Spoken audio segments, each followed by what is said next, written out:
All right, Shalom. I want to start off by giving all praise, honor, and glory to Yahweh, Bahashem, Yahweh Shai, Bahashem, Recha, Kodash.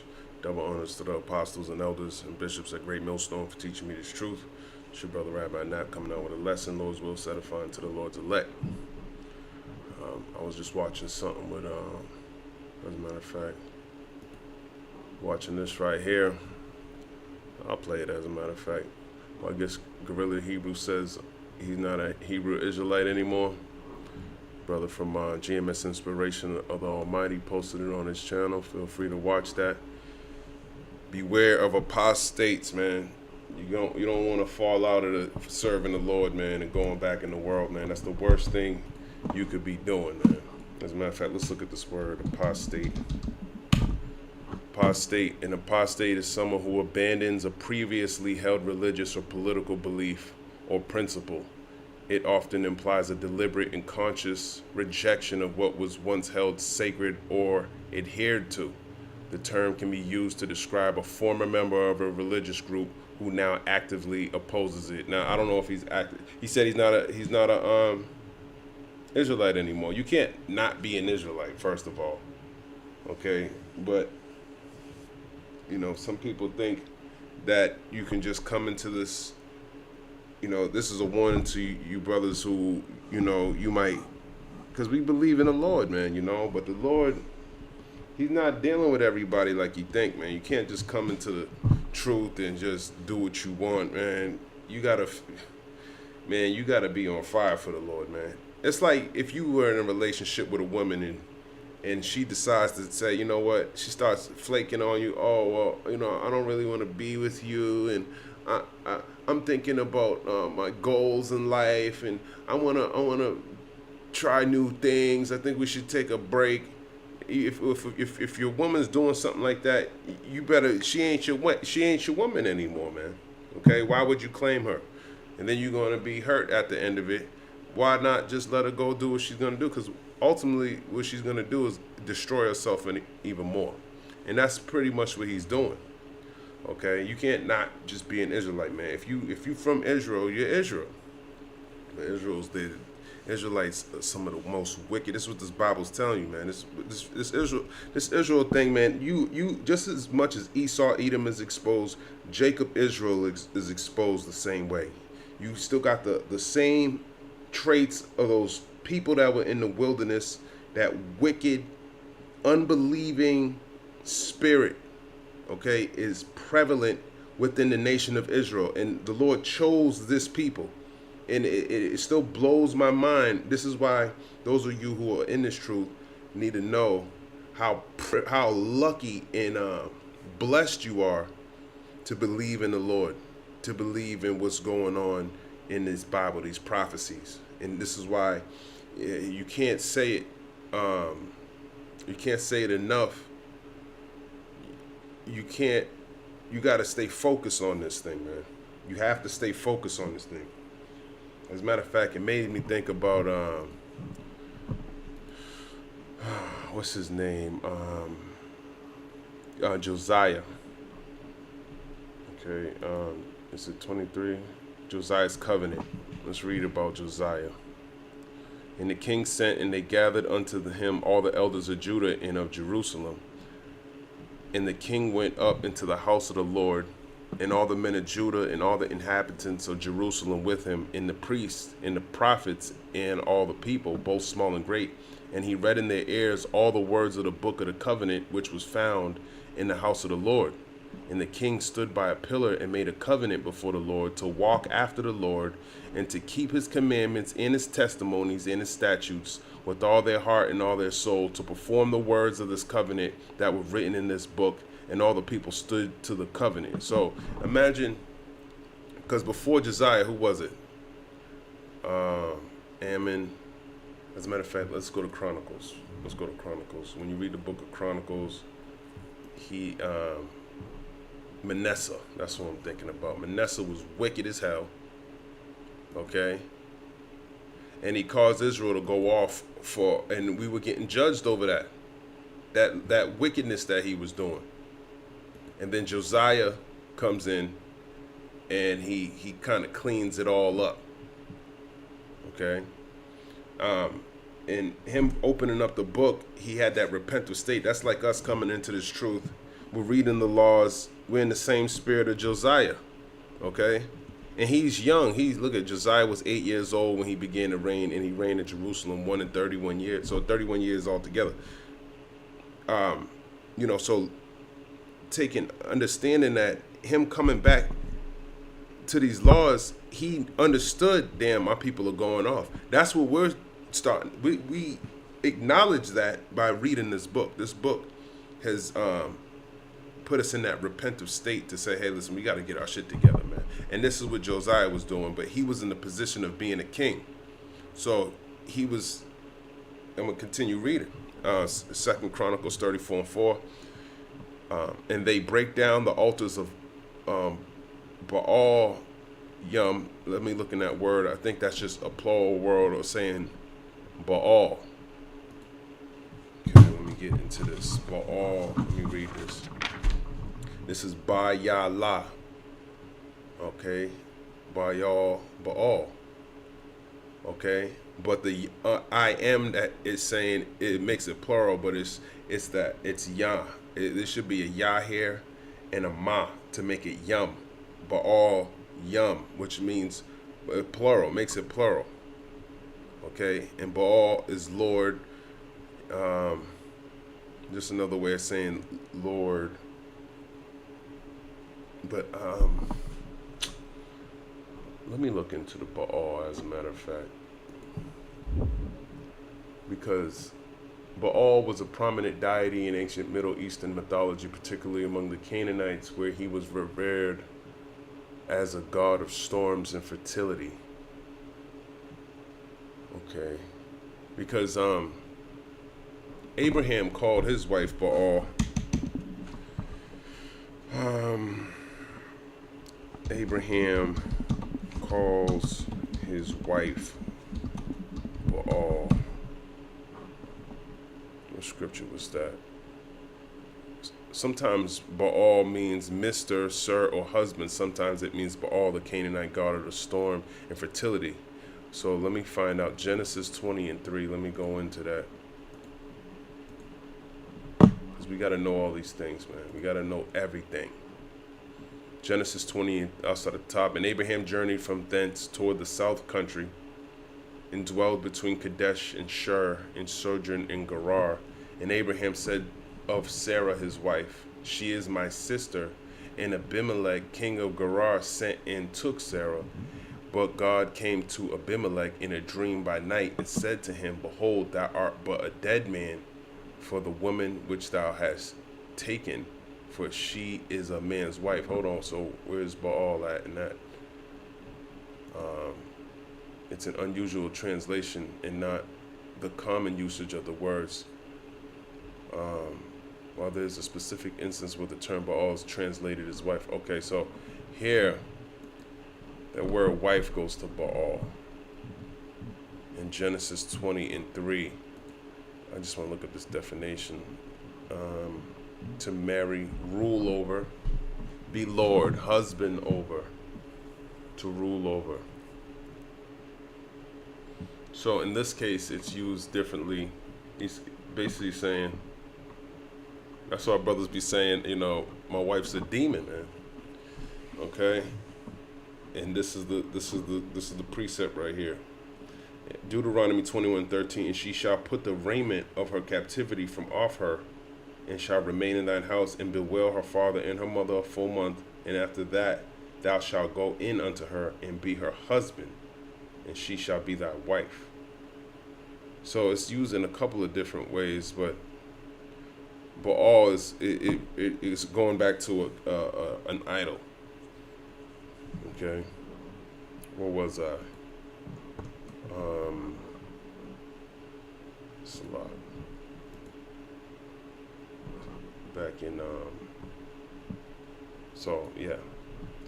2 Chronicles 34:4, and they break down the altars of Balaam in his presence, and the images that were on high above them he cut down, and the groves and the carved images and the molten images he brake in pieces and made dust of them, and strode it upon the graves of them that had sacrificed unto them. Okay, so let's go into this. 2 Chronicles 34:4 describes King Josiah's actions in dismantling idolatrous altars and images within the land of Judah. So the land of Judah, Jerusalem, you got idols, you got all types of wickedness there. And he destroyed all of that. Sort of like what we're doing when we come into this truth and we're destroying all these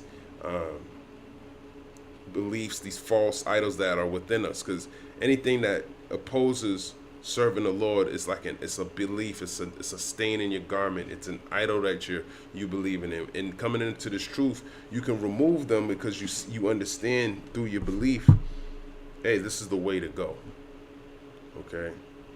And as a matter of fact, I was looking for a specific precept where he says I didn't want to turn to the left hand or to the right, and I think it's in this chapter.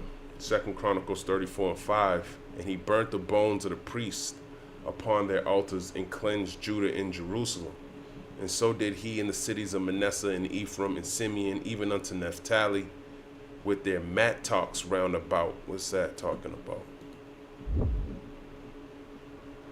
What's this talking about? 34.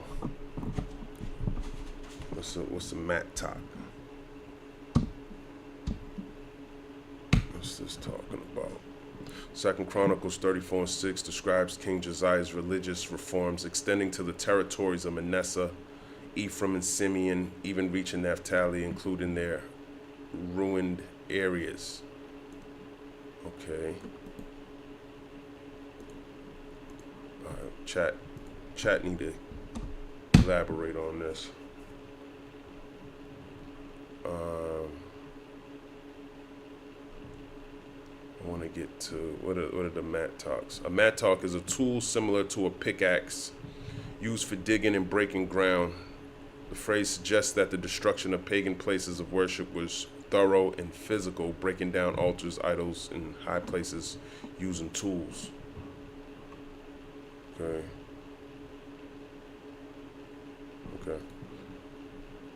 He destroyed the altars and idols in these cities and their surrounding regions, mirroring the reforms he implemented in Judah. This verse highlights Josiah's commitment to eradicating idolatry and restoring true worship throughout the land, even beyond the borders of his own kingdom. Okay. And when he, 2 Chronicles 34:7, and when he had broken down the altars and the graves, and had beaten the graven images into powder, and cut down all the idols throughout all the land of Israel, he returned to Jerusalem. Repairs the temple. Hilkiah discovers lost book of the law. They read in the law. Huldah, the prophetess, speaks. Josiah's good reign. Okay, 2 Chronicles 34:31. And the king stood in his place and made a covenant before the Lord to walk after the Lord and to keep his commandments and his testimonies and his statutes with all his heart and with all his soul, to perform the words of the covenant which are written in this book. And this is what we're doing. Okay, because we see that this is the way to go, that we were going down the wrong path. And he caused all that were present in Jerusalem and Benjamin to stand to it. And the inhabitants of Jerusalem did according to the covenant of God, the God of their fathers. And Josiah took away all the abominations out of all the countries that pertained to the children of Israel, and made all that were present in Israel to serve, even to serve the Lord their God. And all his days they departed not from following the Lord, the God of their fathers. And that's what we're supposed to be doing there. Okay, but I didn't find when you turn to the left hand and turn to the right. Let me see. When you turn to the left hand, or turn to the right, Isaiah 30:21. Let's go check that out. I don't think that's where I read it at, but that might be saying similar to what I was saying. Isaiah 30. God is gracious and just. I'll start at 18. And therefore will the Lord wait, that he may be gracious unto you, and therefore will he be exalted, that he may have mercy upon you, for the Lord is a God of judgment. Blessed are all they that wait for him. For the people shall dwell in Zion at Jerusalem. Thou shalt weep no more. He will be very gracious unto thee at the voice of thy cry. When he shall hear it, he will answer thee. And though the Lord give you the bread of adversity and the water of affliction, yet shall not thy teachers be removed into a corner any more, but thine eyes shall see thy teachers, and thine ears shall hear a word behind thee, saying, This is the way, walk ye in it, when ye turn to the right hand and when ye turn to the left. Wasn't the precept I was looking for, but the same thing applies. Okay, when you find this knowledge, when you come back serving the Lord, if you're an Israelite, okay, doesn't matter about your color, it's your biblical heritage. And we know that through faith, because there's a connection that Israel has with this book that these other heathen nations, they just don't have it. Okay, even though you can come into this thing being Israelite 100% and fall out. I mean, he was calling himself the high priest, the chief high priest. Now he's using that foundation to springboard himself into more wickedness.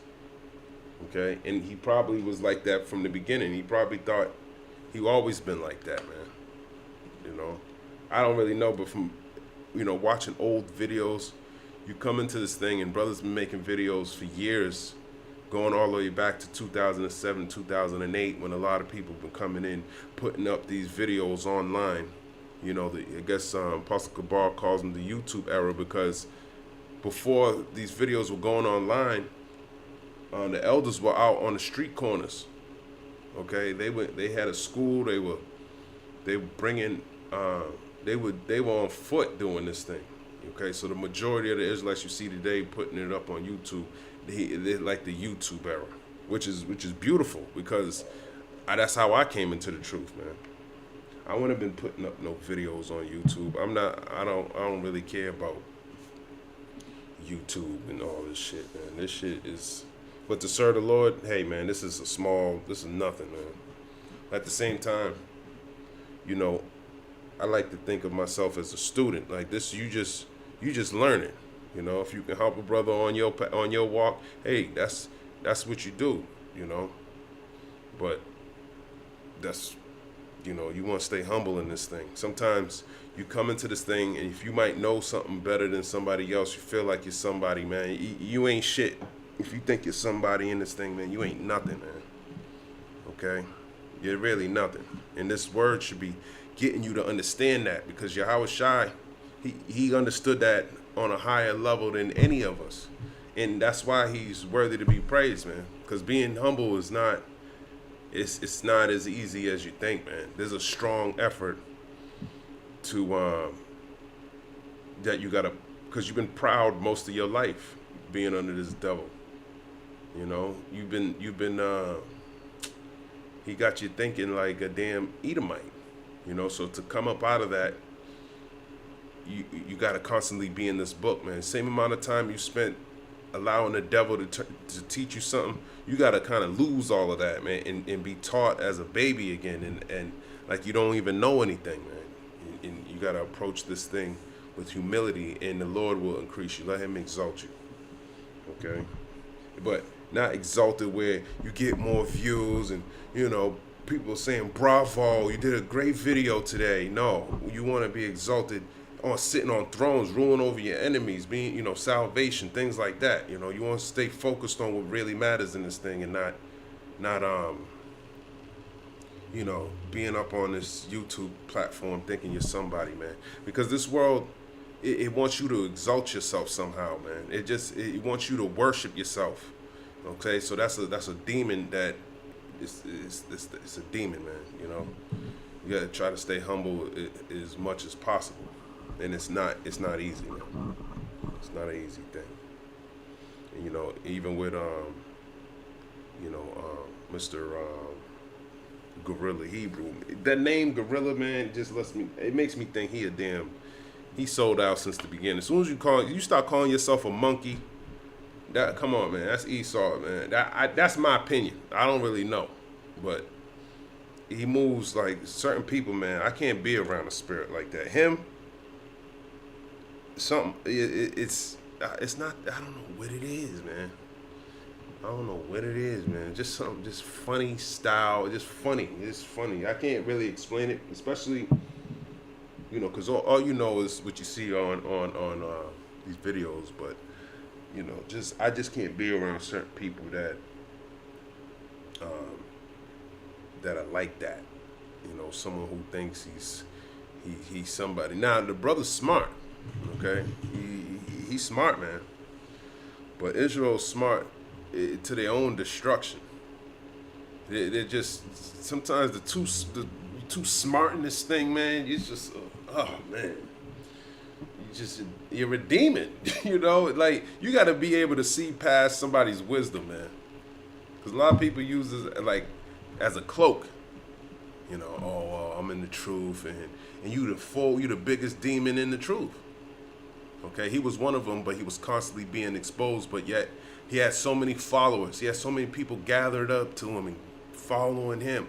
Sometimes that'll gas you up. You know, you want the Lord to keep you, you know, in a humble. You want to be humble, man. Okay. Proverbs 30:8. It says, "Remove far from me vanity and lies. Give me neither poverty nor riches. Feed me with food convenient for me." Okay? So, vanity and lies, man. You don't want to be believing in something, because he's trusting in these riches. He thinks judgment's not going to happen during this lifetime. I might as well go ball out. You know, I'm older. You know, I'm going to my 40s. You know, I never been to Belize. I want to go and, you know, go fuck some bitch on the beach or something.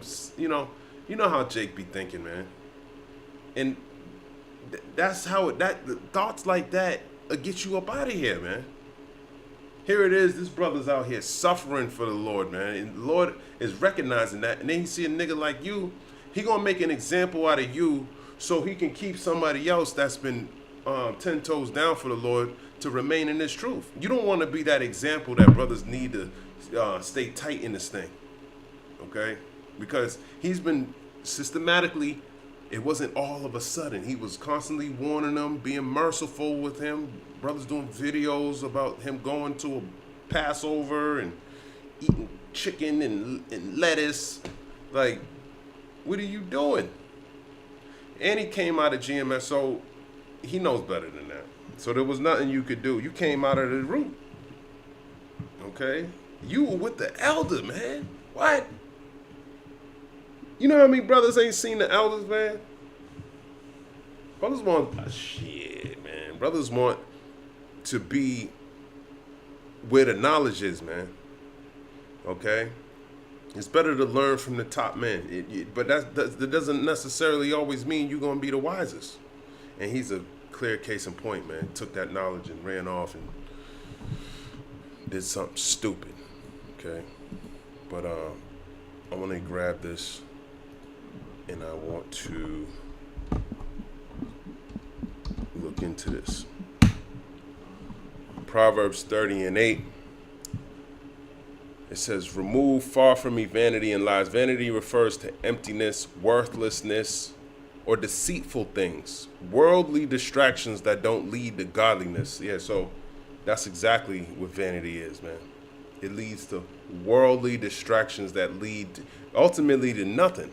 It's not you going to make videos about, he said, I didn't, when you watch the video, if you do decide to watch it, he goes into, as a matter of fact, I forgot what he went into. I'm actually, let's go into it.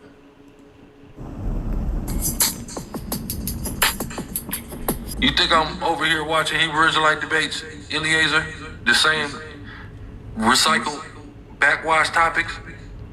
I think not. I've been there, I've done that. I came, I saw, I conquered that. I'm not. I'm just letting you know. All I gotta say is all them niggas need to get in my debate course. That's all I'm gonna say.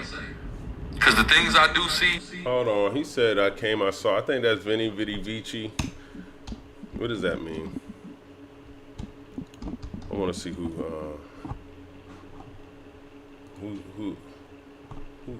What is this?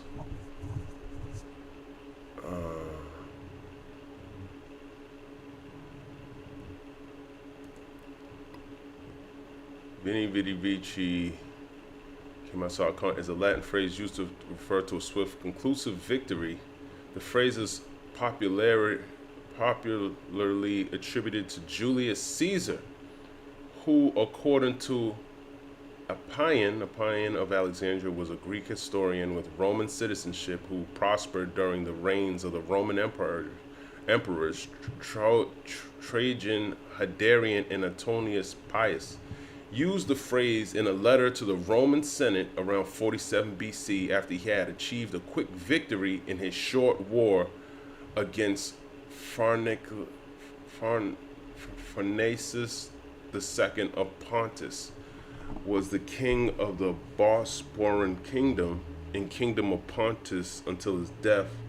He was a monarch of Persian and Greek ancestry. He was the youngest child born to King Mithridates IV, I think that's the sixth, of Pontus, from his first wife, his sister Queen Laodice.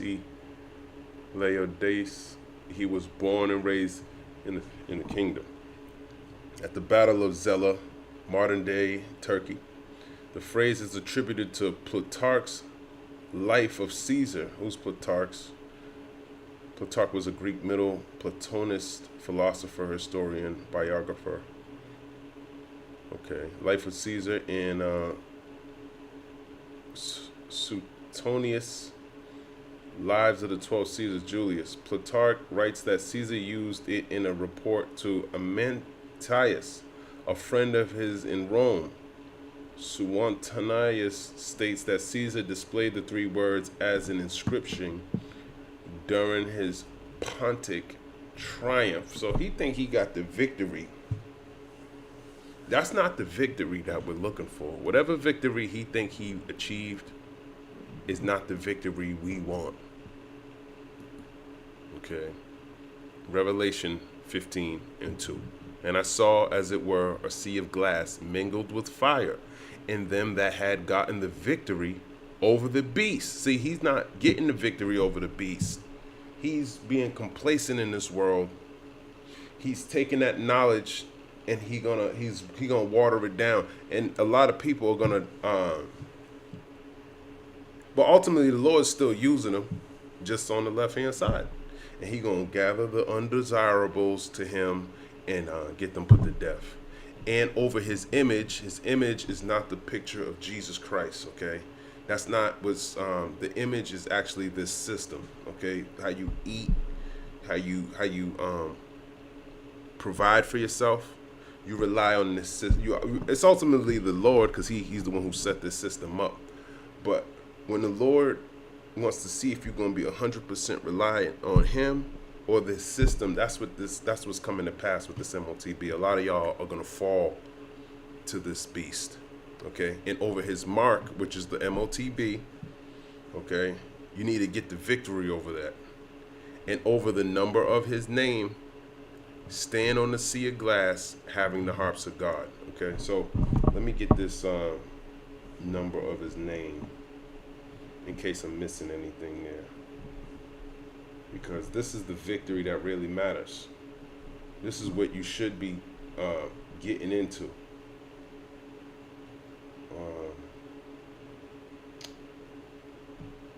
Because let me go to Revelation 13. Look at my notes real quick, because the number of his name, I believe that's going into the universal product code. Because him, just like we got the name Yahweh, Bahashem Yahweh Shai. See, that's the name that's in us. But he's trying to put his name within you. Okay? Revelation 14:1. And I looked, and lo, a lamb, which is Yahweh Shai, stood on Mount Zion, and with him 144,000, having his father's name written in their foreheads. So this is the elect. Okay? So what he's trying to do is do the opposite of this, because he's the damn devil. Okay? So we got the name, which is a good sign that you may or may not everyone can receive the name. That's a huge indicator of your faith, man. That's probably one of the most key components. That's why the brothers go so hard about the name. They go so hard about the MOTB. They go so hard about who Israel is, who salvation is for. This is very important knowledge to know in these last days, because this is like it's a nightmare. Okay, it's like a false reality. The damn servant is ruling the world. How foolish is this, you know? And we got to be humble, just like our Lord. That's how he got the victory, being humble, keeping the law, statutes, and commandments perfectly. Now, he did it perfectly. He's sitting on the right hand. You doing it nowhere near as perfect, but this world's so wicked that when you do obey, man, that's huge. I was just looking at the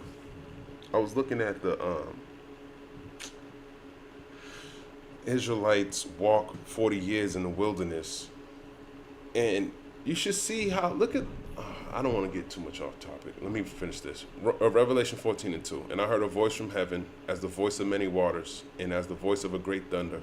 And I heard the voice of harpers harping with their harps. And they sung, as it were, a new song before the throne and before the four beasts and the elders. And no man could learn that song but the 144,000, which were redeemed from the earth. Okay, so these are the ones who are going to get the victory. They predestinated to get that. Okay, these are the first positions, first spirits created. They're going to get the victory. That's hands down. Okay, but not everybody is part of the elect, and there's a remnant. Okay, but not everybody is that, man. This world is super wicked. There's a lot of stumbling blocks, and Esau makes it easy for you to fall off that path. That's why I was saying, turning to the left hand and turning to the right. There's the straight path, the straight gate. Okay, the narrow path is keeping these laws to the best of your ability, man. That's like you walking on a tightrope. Okay, you don't want. We're in between the first death and the second death, and the second death's coming. We're getting closer to that second death coming, man. That's why the scriptures describe it as water on one side and fire in the other, because you're literally in between both. And you got to keep those laws, statutes, and commandments to the best of your ability. Okay, Revelation 14:4, that's the spirit. These are they which were not defiled with women, for they are virgins. These are they which follow the Lamb whithersoever he goeth. These were redeemed from among men, being the first fruits unto God and unto the Lamb. So these are the first fruits. If you ain't the first fruit, if you ain't part of the remnant, the elect, you're gonna fall out some way. It don't matter how far you get into this truth, you might, and that's only to seal your destruction. And in their mouth was found no guile, for they are without fault before the throne of God. So in the eyes of the Most High and His Son, and the elect are without fault. They're perfect. They're upright. Okay?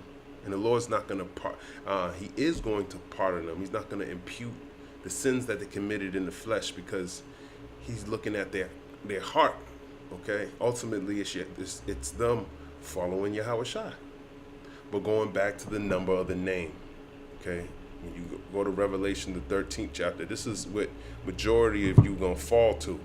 This is what brothers are constantly doing videos on. Hopefully, it might sound like a repetitive thing, but I would have never came into this truth. I just came to this truth. If they weren't consistent, I would have never got this knowledge. So I understand how important it is to do a video, even if you think it ain't worth doing the video. You know, you should do the video, okay?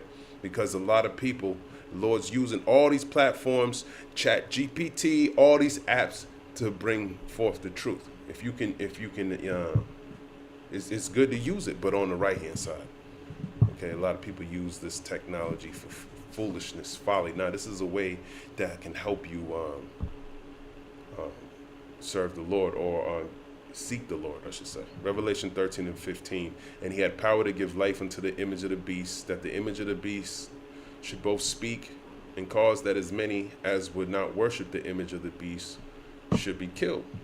And he causeth all, both small and great, rich and poor, free and bond, to receive a mark in their right hand or in their foreheads, and that no man might buy or sell save he that had the mark. So you going after the bag, But you're not going to be able to buy or sell unless you have this mark. So why would you get more emboldened in trusting in this system, man? Okay, yeah, I understand Bitcoin at 120K. All these, money's just going up, man. But you are going to die. Okay, you're not going to be able to spend it up your salvation. Okay, so use this world, but don't abuse it. We're reading Proverbs 30:8, but I veered off explaining something. But that's how the spirit works. Okay. Revelation 13:17, and that no man might buy or sell. So this is coming to pass. No man might buy or sell. When was there a time where no man had to? The whole world had to receive a mark in their right hand or in their foreheads, that no man might buy or sell. So this is a future event that hasn't come to pass yet. This is a prophecy. Save he that had the mark, okay, the mark of the beast, or the name of the beast, or the number of his name, okay? So going into this word number, that's what I wanted to do. Number. Arithmos, okay, a fixed indefinite number, an indefinite number, a multitude. What's indefinite? What's indefinite mean? Indefinite, lasting for an unknown or unstated length of time, not clearly expressed or defined, vague. Okay. Indefinite, not precise, having no exact limits, typically designating an unidentified, generic, or unfamiliar person or thing. Okay, let me close. I got too many tabs open. So it's giving me a vague, but the numbers going into the universal product code. Okay. Universal product code. And this is how he's going to put his name in your forehead. Okay? This is how he's going to do it. This is how he's going to achieve Revelation 13 and 16. But you see how the Lord does it. He does it by teaching the truth. He does it by sealing the instructions. Your willingness to receive this word, all of that. Okay? Not everybody's going to receive it. The scriptures talk about seed that fell on good ground. That's the elect. Okay? But the same thing with on the left-hand side. He creates all this wickedness. You hear about the perverseness that Mr. Gorilla Hebrew was getting into. That's because he's been under. He got the mind. Esau sitting in his temple. Okay, Esau is the damn devil, man. He promotes that. That's why he's making. And there's you go online right now on X. They got this doll that goes back to an ancient demon that they're trying to sell to kids. Why are they doing that? Because of this. He wants to prime you to receive this word, just like the Lord does it on the right hand side. See, he'll put you through that water of affliction, okay, that bread of adversity, to the point where you feel like, which way do I go? Like, why is all this shit happening to me? And then he gives you the truth, okay? Bang, just like he did with Paul. Okay, Paul was coming up against the church, and so the Lord put him through all these things, and look how hard he went for the word. So he was priming him for that position the whole time, and then he gave him the truth, and he went hard, man. And we wouldn't have this truth, man. We wouldn't be able to be run the race like this if it wasn't for Paul's sacrifice, man. Ultimately it's Yahweh Shai's sacrifice, but Paul, that whole ministry, the 12, the brothers you see now, there was multiple sacrifices that were made for you to get this truth, man. If it falls upon your lap, man, you gotta hold on to it. You gotta endure unto the end, like someone give you a handoff in a football game, man. You're gonna run through the line. You're gonna run your hardest. You're not gonna stop, get the ball, and just stop and get hit. Okay, that's what they're doing, and they want you to just give up. Okay, and that no man might buy or sell save he that had the mark or the name of the beast or the number of his name. So that's how he's gonna artificially put his number in your name. Okay, and this is that universal product code, UPC barcode. Okay. This is what that is. And it's going to have this 6 here at the first bar, 6 in the middle, 6 on the side. That's him putting his number within you. Okay? Which is his name. 666 goes back to being a beast. And you're a beast. Okay? When you look at the swerve mark, it goes into branding a horse. A horse is a beast. He gonna brand you because you don't have any wisdom. The word here is charagma in the Greek, and it means of the mark stamped on the forehead or the right hand as the badge of the followers of the Antichrist. And that's what you're doing. You following anti-Hamashiach. The Lord ain't with Bitcoin and all this bullshit, man. Now we're going back to the shekel, okay? We're going back to just balances. See, with this, he can control your money. Oh, you can't spend money on this, that, and the third. He can control you more when you go digital. Okay, what's going to force you to go in the direction he wants you to go, which is wickedness. The mark branded upon horses. Okay, thing carved sculpture, a graven work of idolatrous images. Okay, so just like a temple that got all these different gods in it, paganistic gods, the law tells you got to burn their groves. You got to burn all of that. That's why you're going to burn up. Okay? Because you an outsider of this thing. The Lord ain't dealing with it. And that's going to be the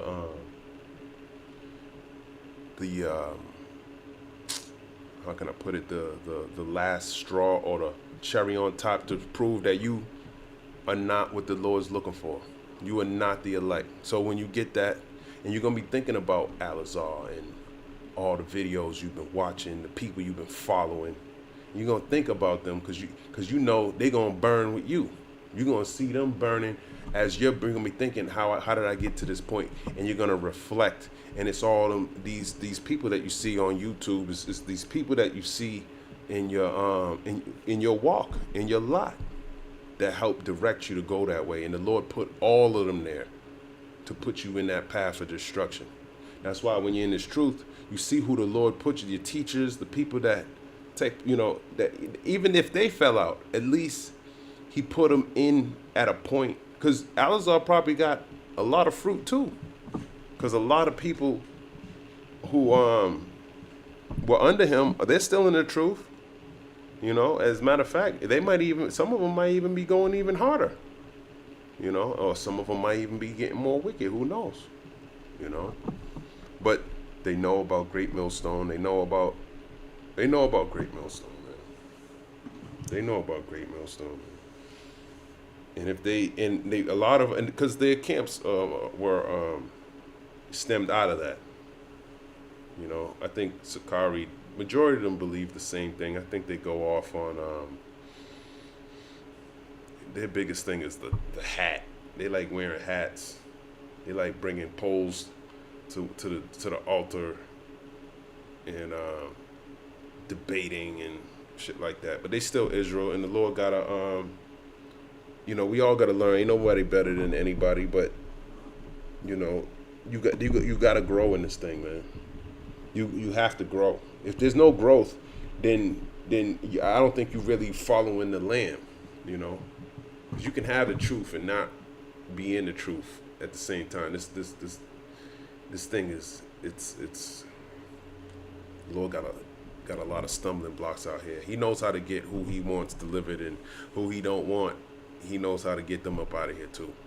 Here is wisdom, Revelation 13 and 18. Let him that have understanding count the number of the beast, for it is the number of a man, and his number is 636. And everything with Esau has to do with, even in the Bible. This is spiritual because the book ain't even like, wasn't, you couldn't, Genesis 1. No, these were on scrolls.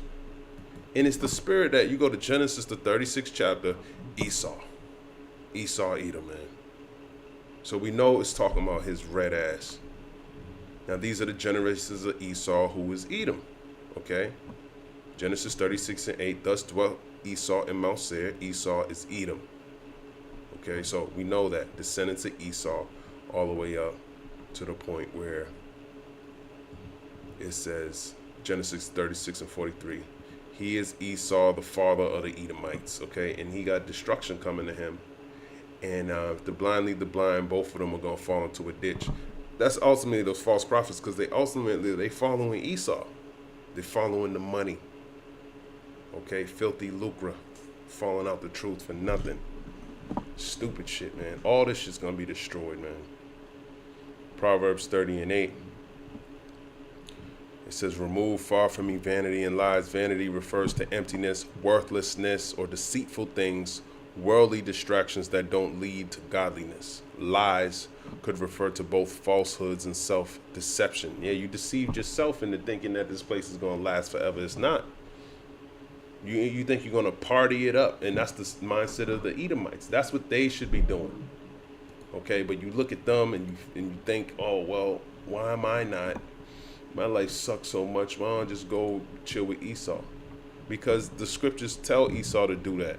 Lamentations 4 and 21, rejoice and be glad, O daughter of Edom, that dwellest in the land of Uz, which is America. Edom's talking about the so-called white man, Esau, Edom. Okay, Genesis the 36th chapter. And the elites are the ones who are implementing the MOTB, not these Republican red hatters, man. They don't know what the hell's going on. They don't even know who Esau is, man. They don't even read. They think God is white, man. They think righteousness is being wicked as hell. Okay? So they don't know what the hell's going on. The cup also shall pass through unto thee, meaning this destruction. Same thing that happened in Israel, you're going to get that twofold. Thou shalt be drunken and shalt make thyself naked. The punishment of thine iniquity is accomplished, O daughter of Zion, talking about the Israelites. He will no more carry thee away into captivity. He will visit thine iniquity, O daughter of Edom. He will discover thy sins. And we're coming into that point, slowly but surely. And we can see that through the destruction of this kingdom. That's what Duck is here for. The Duck is here to destroy Babylon, even though he tells you he's here to make it great again. No, there ain't nothing going to be greater than the kingdom of heaven. Okay? Back in because you can't even look at this place, man. I was even thinking about the heathen, man. Heathen, I was watching Moab. He was doing some type of math in his head, some deep ass math, man, as a kid, and he was breaking it down. That's beautiful, because all that talent that the heathen have a purpose down here, and they can't even really tap into their full potential with this devil ruling over them. Okay, so you can imagine the type of things we're going to have in the kingdom. What type of society we're going to have. If we're one with the Most High and the heathen get on board too, I mean, the whole universe is you can just think of how great that actually is. Okay? You're talking about interstellar, all of that, man. All of that. So why wouldn't you want that? You can't, he can't even stop rent. Ain't nobody prospering in this place, man. This is foolishness, man. This place is backwards. Okay, if you ain't sick of this place, man, that's why you can't be around these people, man. Because when you really sit, you gotta talk with people that actually understand that this place needs to go, man. It needs to go. He needs to go. Ultimately, the Lord said that this place is gonna. As a matter of fact, I normally go to Ecclesiastes 1 and 9, I believe. The earth's going to abide forever. Okay? But there's another precept here in Isaiah 45 and 18. For thus saith the Lord that created the heavens, God himself that formed the earth and made it. He have established it. He created it not in vain. He formed it to be inhabited. I am the Lord and there is none else. So this whole world's not going to be destroyed. It's literally just talking about Esau, Edom. Okay? He's the one that's going to be destroyed. His world, his age, his time, his rulership, his heaven. That's going to be destroyed. Then there's going to be a new rulership, a new heaven, a new authority. Okay? The true God, Son of the Most High, Yahweh Shai. All of that's going to be, and everyone else is going to be in order from there on in. Okay? We're going back to the old ways, even though, you know, we might not have all the what it's really gonna look like, but it's gonna exceed our thoughts. Just know that. Okay. So he gonna put the number in your name, the number in your forehead. So you want to make sure you ain't you got to stay focused on the Lord, man, because there's a lot of distractions that'll pull you in. Women, money. Okay, the lust of the flesh. Okay. And Proverbs 38 says, Agar is asking God to protect him from living a life of illusion, pride, or falsehood, desiring truth and sincerity in his life. So let's go back to Proverbs, the 30th chapter. Okay. I don't know who Agar is. The words of Agar. Who is Agar? The words of Agar, the son of Jakeh, even the prophecy. The man spake unto Ithiel, even unto Ithiel and Ucal. Let's see. I just want to get into this. Proverbs 31 introduces Agar, son of Jacob, who is presented as an individual whose words are considered an oracle or inspired utterance. This chapter marks a transition in the book of Proverbs, introducing a new voice and perspective on wisdom and faith. The verse also mentions Ithiel and Ucal, to whom Agar is speaking. So these are Israelites speaking to Israelites, and that's who I'm speaking to, because this word is for you. It's not for everybody. Okay, those true believers out there, most importantly, 2/3 of y'all you need to hear it too. Everyone needs to hear the word ultimately in the judgments, because y'all gonna be faced with the same thing, but the elect are gonna pass the test. They ain't gonna get that MOTB. Okay. All right. The words of Agar, the son of Jacob, even the prophecy, this identifies the speaker.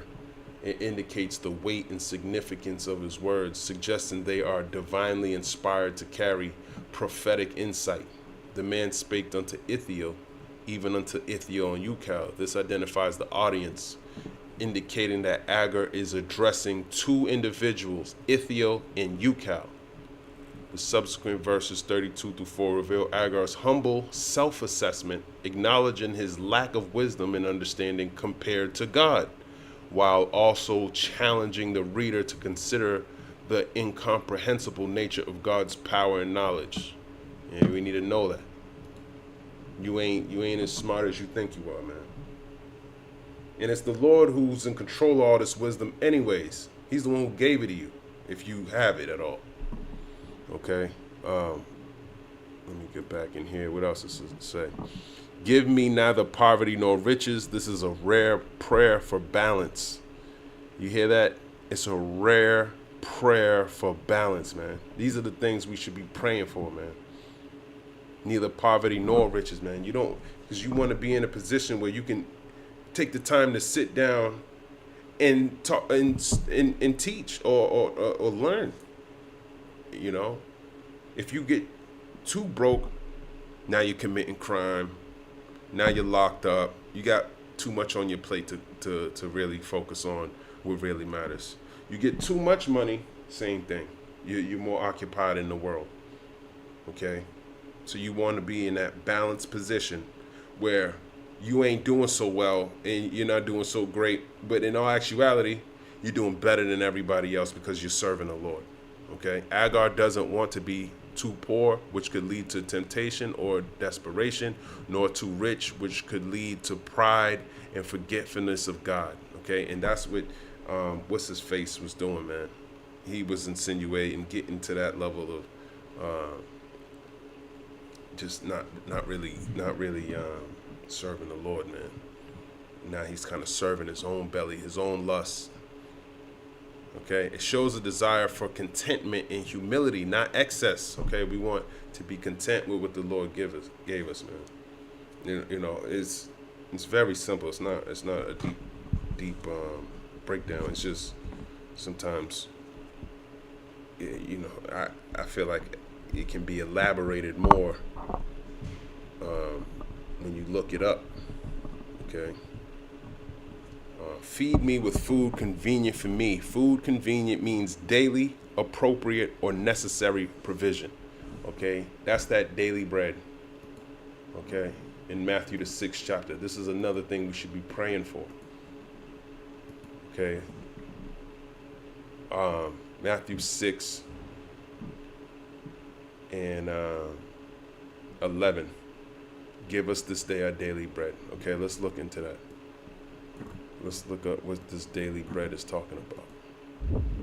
Matthew 6 and 11, part of the Lord's Prayer reads, give us this day our daily bread. This simple phrase emphasizes dependence on God for one's daily needs and is a reminder to pray for sustenance and provision on a daily basis. It highlights the importance of relying on God and not becoming complacent or taking his provision for granted. Okay? Daily dependence, the phrase this day our daily bread emphasizes that we should not worry about tomorrow, but trust that God will provide for our needs each day. Physical and spiritual sustenance. While the literal meaning refers to physical sustenance, the concept can also extend to spiritual nourishment and guidance according to some interpretations. And that's staying in this truth. Okay? Yes, he said, what's the precept? He said that something about food and raiment. KJV, I'm roughly paraphrasing. Yes, 1 Timothy 6 and 8. And having food and raiment, let us be therefore content. So having food and clothing. Doesn't say even a house. So you doing better if you had a roof over your head last night. The Lord is that you have more than he promised. Okay? But having food and raiment, let us be therefore content. You should learn something about that, okay? Especially when the Lord, when he says fox have holes. Matthew 8 and 20. Let's go there real quick. Matthew 8 and 20. I want that in the Bible Hub. Matthew 8 and 20. Matthew 8. I'll start at 18 now. When Yahushua saw great multitudes about him, he gave commandment to depart unto the other side. And a certain scribe came and said unto him, Master, I will follow thee whithersoever thou goest. And Yahushua saith unto him, Foxes have holes, and the birds of the air have nests, but the Son of Man have not where to lay his head. So the Lord ain't even have a roof over his head. Okay? So listen to Timothy. Listen to Agur. Listen to the Lord. Okay? It says he's praying for daily sustenance, not luxury. Echoing the spirit of the Lord's Prayer, give us this day our daily bread. And we just went into that precept. Agur models a wise attitude. He desires truth over appearance, character over possessions, and dependence on God over self-sufficiency. And that's the same mindset we should have when you come to this truth, man. Because there's going to be a time you're not going to have access, and you got to trust in the Lord. He'll give you. He's going to provide for you. Okay?